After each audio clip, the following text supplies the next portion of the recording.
Share করছি একটা baby ফতুয়াতে design. আর ফতুয়াটা কিন্তু আমি করেছি সুতি ভয়েল কাপড়ে।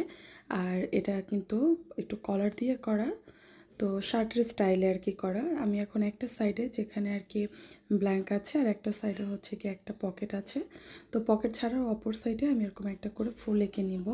আর যে কলমটা দিয়ে ড্রয়িং করছি সেটা হচ্ছে হিট ইরেজেবল পেন, মানে আমি এটা যখন হিট দিয়ে কোনো কিছু দিয়ে একটু প্রেস করব এই লেখা বা দাগটা উঠে যাবে। আয়রন হেয়ার ড্রায়ার ইউজ করলে কিন্তু এই দাগ আর দেখা যাবে না। তাই যাদের কলমের দাগ দেখা যায় সেলাইয়ের পরেও, তাদের জন্য এটা খুবই গুরুত্বপূর্ণ এবং অনেক বেশি প্রয়োজনীয় একটা জিনিস। বা আপনার ভুল হলে বা সমস্যা হলে আপনি খুব সহজে এটা মুছে ফেলতে পারবেন, যেটা অন্য কলমের জন্য আর কি একদমই সম্ভব না।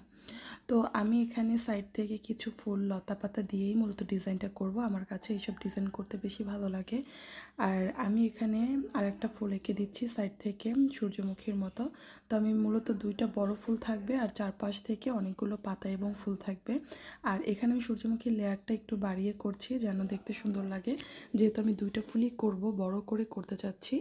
আপনারা যখন বড়দের জন্য করবেন তখন এটার সাইজ বা ফুলের আর কি কোয়ান্টিটি আরও বাড়িয়ে দিবেন, যেহেতু এটা ছোটো সাইজ। নিহানের বয়স মাত্র 3 বছর 4 মাস। তো আমি এর জন্য কিন্তু খুব একটা কাজ করিনি, যেহেতু ও এখন দ্রুত বড় হয়ে যাচ্ছে, ড্রেসগুলো তো এত পরতে পারবে না। এজন্য আমি খুব সিম্পলি করে কাজ করে দিচ্ছি। আর এটা যখন মাল্টি কালারে করব দেখতে অনেক বেশি ভালো লাগবে। আমি এখানে কয়েকটা ডিফারেন্ট আর কি স্টাইলে পাতা দিচ্ছি যেন ডিফারেন্ট ডিফারেন্ট কালার ইউজ করা যায় আর একটা ভেরিয়েশন আসে। তো এই কলমটা দিয়ে আমার ড্রয়িং করতে খুবই ভালো লেগেছে। আপনারা এই ধরনের কলম ইউজ করে তারপরে ড্রয়িং করতে পারেন।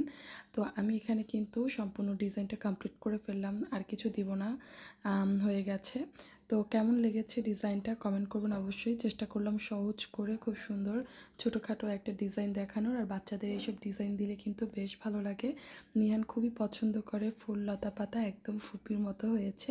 তো যাই হোক, ভালো লাগলে একটা লাইক কমেন্ট শেয়ার করে দিন।